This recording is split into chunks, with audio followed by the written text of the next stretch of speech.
こんにちは、青森のあのです。4泊5日の車中泊旅、今回の動画が最後になります。まず1日目からちょっと振り返ると、1日目は仙台のサウナに入りつつ700キロ移動して鎌倉の海まで来ました。で、2日目は由比ヶ浜海水浴場というシン・ゴジラが上陸したと言われる地点を見て、そこからサウナの敷地というサウナーの聖地まで行きました。ここにいつかね行ってみたいという場所だったんで、平日なんですけどすごく混んでたんですが、めちゃくちゃサウナ良かったです。で、このサウナの聖地を楽しんだ後、この日はキャンパーの聖地と言われている麓っ腹に宿泊しようと思っていたんですが、ちょっとしたトラブルがあって、チェックインの時間に間に合わなかったので、急遽予定を変更しまして、車中泊をする人たちの麓っ腹と言われている道の駅鳴沢という場所で車中泊をするということになりました。次の日の朝ね、タイムラプスで富士山を撮影してみたんですが、結構いい感じでね撮れたんじゃないかなと思います。前回前々回の動画をまだ見てない方はそちらを見てから、今回の動画見ていただけると楽しめるかと思います。ぜひ最後までご覧ください。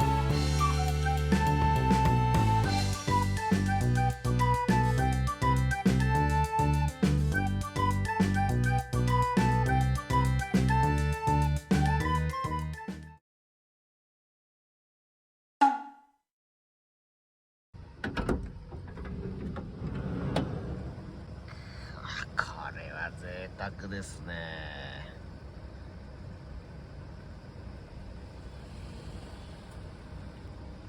上の雲がちょっとなくなってくれれば最高なんだけどな。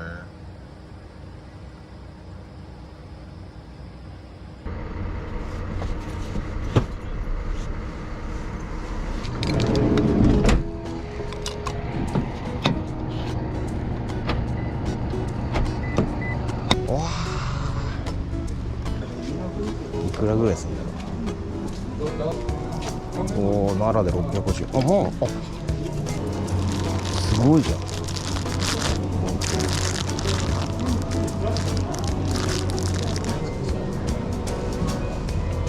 あ、いいね。富士山野菜だって。あ、安い。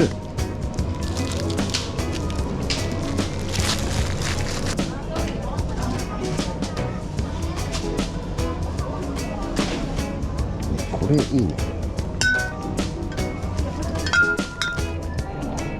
はい、どうぞ。少々お疲れします。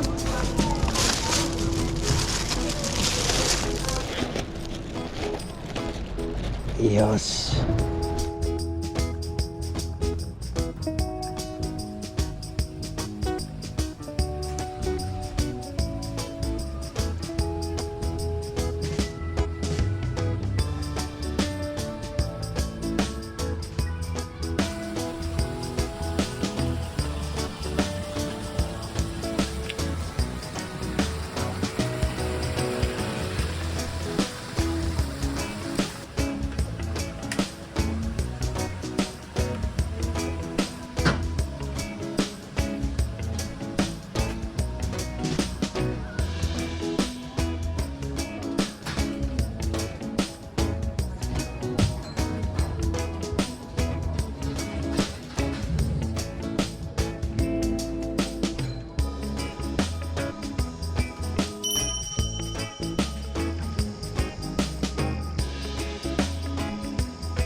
ついに来た、ふもとっぱら。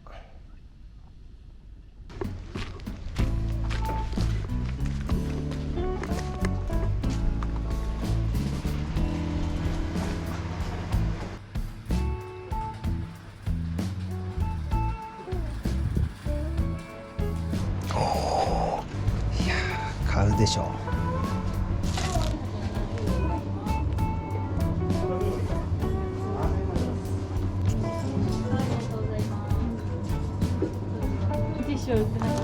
わかりました。すいません、レジ袋はご利用ですか？レジ袋1枚もらっていいですか？ありがとうございます。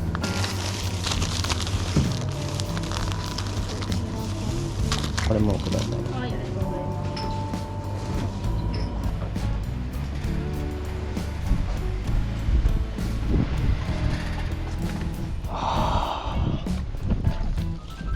ます。よし。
風気持ちいいな。この辺の牛肉、豚肉だそうです。ふもとっぱらシェラカップ、いいねこれ。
うまい。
うまいですね。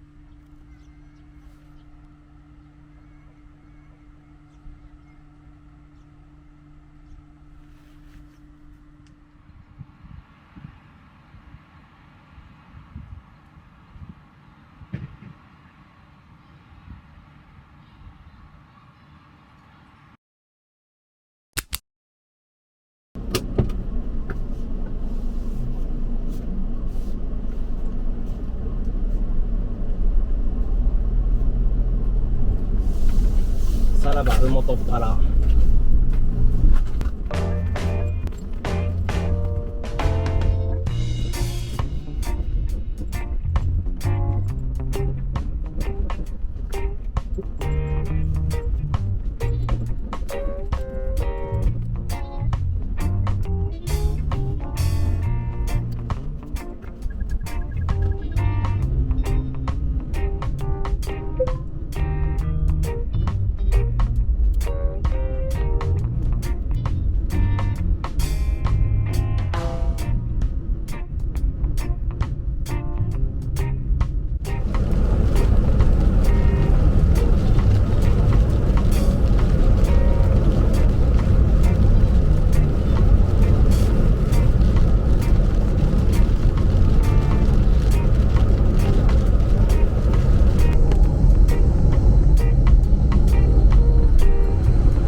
はい、今日は今無事に群馬県の目的地、ケンケンさんと山目さんのお二人の住むお家の駐車場で車中泊をさせてもらうことになりました。今ちょっと久しぶりにお酒を飲みながらご飯を食べさせてもらって、なんかねごちそうになっちゃいましたね。ご飯ね、4時間半ぐらい。まあちょっともう疲れたし動画の撮影もいいだろうっていうことでこういう風にさせてもらいましたが、ということで、今日は動画ここまで。おやすみなさい。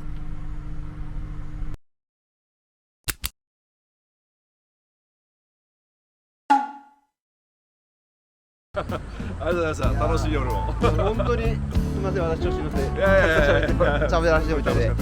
ちょっと1台ずつじゃあすみません、はいミュージアムを回るような感覚で見せていただければと思います。テーマパーク楽しんでもらって。はい。はい。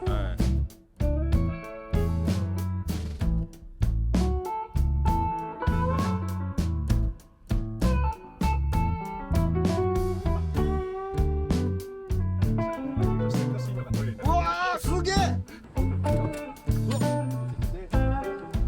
お。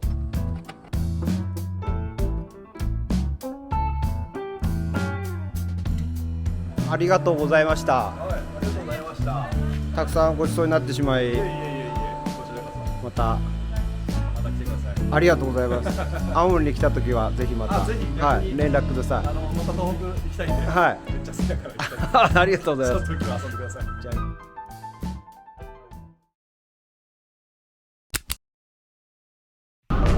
あ長旅でしたけど、こっからがまた長いね。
よし、涼しいじゃん。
よし、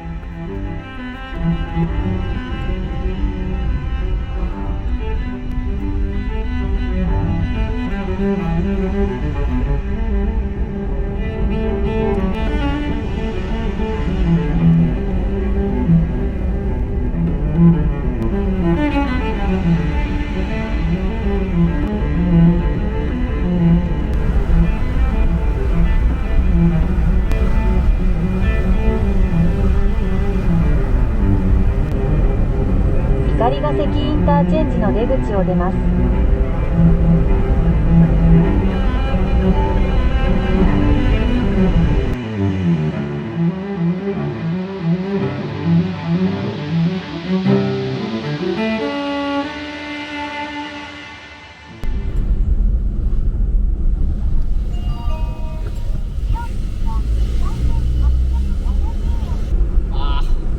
ちょっとガソリンがなくて、この先はずっともうガソリンスタンドがないので、一回仕方ないから高速降りましたけども、青森県に到着しました。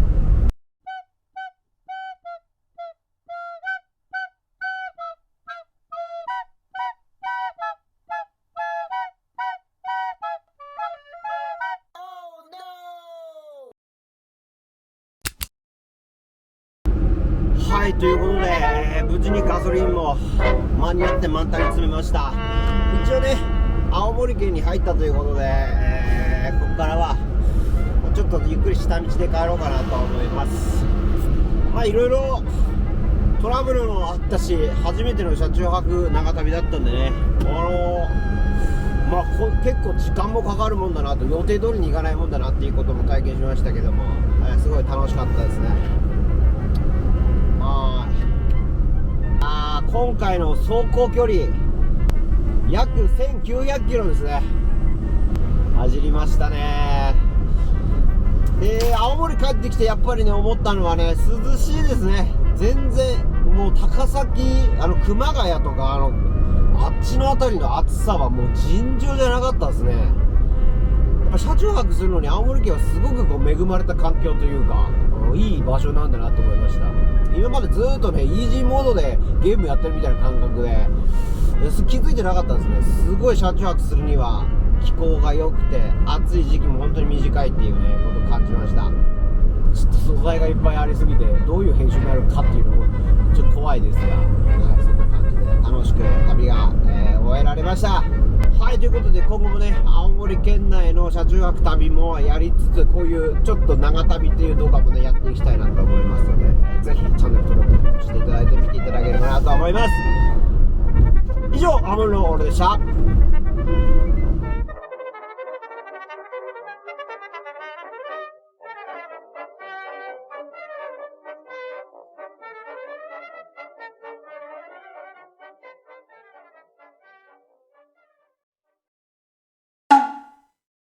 はい、今回はエモートンという会社の N1 というプロジェクター紹介したいなと思います。持ち運べるぐらいの大きさで、映像がねかなり綺麗で、明るさもそこそこあって、値段も結構安いっていう、コスパ考えたらねかなりおすすめできるなっていう、そんなプロジェクターですが、一番の特徴はネットフリックスの公式ライセンスを世界で初めて取ってるっていう、そういうプロジェクターだそうです。はい、中開けると、起動するためのアダプター、電源ですね、それとリモコンが入っています。で、特徴的なのがこのでっかいレンズですね。このレンズがでかいせいか、かなり近くで見てもね映像綺麗に映るなっていう風に感じました。で、上にスイッチが1個あって、あと下にああいう角度調整の足と三脚が付けられるネジ山が切ってあります。で、両サイドには何にもなしで、前と後ろに排熱とスピーカーのね音が出てくる穴が開いています。裏側は USB、HDMI、LAN ケーブル、あとイヤホンジャックもついていますが、 Bluetooth もね接続できるようになっているので AirPods なんかもつながります。で、フル HD なんですが結構映像綺麗ですし、で明るさも500アンシルーメン、普通に室内で昼間でもカーテン閉めたら綺麗に映像が見れますよっていう明るさですし、あと自動でねフォーカス合わせてくれたり、台形補正してスクリーンに綺麗に映してくれたりなんていう機能もついてて、値段の割には結構欲しい機能がしっかりついてるって感じですね。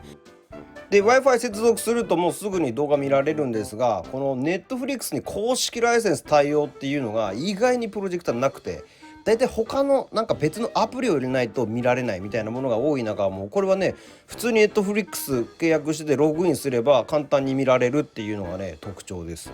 逆さに投影とかもできるし、映像綺麗で値段も安いんで結構おすすめなんですが、ちょっと車中泊で使うのには癖がありまして、こう狭い場所で使う時にセッティングによってはちょっと角度つけて投影したいっていうシチュエーションもあるんですが、スクリーンに台形補正はねバッチリ効くんですけども、角度つけすぎると端のピントが若干甘くなるっていう、そういう癖がこいつありまして、めちゃくちゃ映像は綺麗なんですけども、車中泊で使うとなると置き場所かなり気使うかなっていう、そういう印象を受けました。サイズ感なんですが、家の中で使うって割り切っちゃえばすごくいいプロジェクターなんじゃないかなと思ってて、映画 Netflix も見られるし Amazon プライムも YouTube ももちろん見られるんですが、ゲームやる時の遅延もあんまなくて、プロジェクターによっちゃね結構ねこのモンハンとかやるのにきついぐらいの時差があったりするんですけども、それも遅延がほとんど感じられない。ガンナーでモンハンやるぐらいだったら全然大丈夫っていうぐらいの感じなので、そういう点でも家の中か軽自動車じゃない大きい車で使うんだったらおすすめじゃないかなというふうに思いました。はい、というわけで今回はエモートンの N1 というプロジェクターを紹介してみました。概要欄にリンク貼っておきますので、興味出た方はぜひ見てみてください。以上、青森のでした。